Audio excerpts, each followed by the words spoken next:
കൊലപാതകം തെറ്റാണ് എന്ന് പൊതുവെ അംഗീകരിക്കപ്പെട്ടാലാണ് ആ കൊലപാതകം എന്ന വിഷയത്തെ എല്ലാവരും ഭയപ്പെടുമ്പോഴേ സമൂഹത്തിലേക്ക് ആളുകൾ നിർഭയമായി പുറത്തിറങ്ങാൻ പറ്റുള്ളൂ. കൊലപാതകം നടത്തുന്നവർക്ക് ഏറ്റവും നല്ല ശിക്ഷകൾ നൽകപ്പെടുമ്പോഴാണ് പിന്നീട് അത് കുറയുക. ഇസ്ലാമിക ശിക്ഷാ നിയമങ്ങൾ നിങ്ങൾ നോക്കൂ.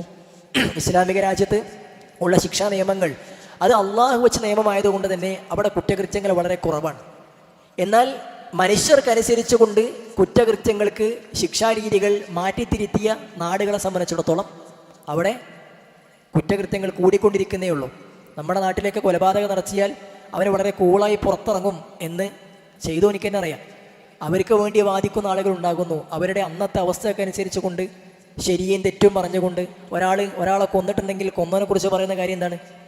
വളരെ നല്ല മനുഷ്യനായിരുന്നു, എല്ലാവരുടെ നല്ല കോലത്തിലാണ്, നല്ല പുഞ്ചിരിച്ച മാതിരി സംസാരിക്കുന്ന കണ്ടിട്ടുള്ളൂ എന്ന കാര്യങ്ങളൊക്കെയാണ് വരും. കുറച്ച് കഴിയുമ്പോൾ ഓള് പിന്നെ പരീക്ഷ ഇത്ര ഡിഗ്രി കഴിഞ്ഞതല്ലേ, അല്ലെങ്കിൽ MBBS പഠിച്ചുകൊണ്ടിരിക്കുകയല്ലേ, നാട്ടിലെ ഭാവിയിലെ ഒരു ഡോക്ടറല്ലേ എന്നൊക്കെ ഓരോരുത്തർക്ക് തോന്നുന്നത് ശരിയെ നമ്മൾ അംഗീകരിച്ച് കൊടുക്കുകയാണെങ്കിൽ ഇവിടെ ജനങ്ങൾക്കൊരു നിലനിൽപ്പുണ്ടാവില്ല.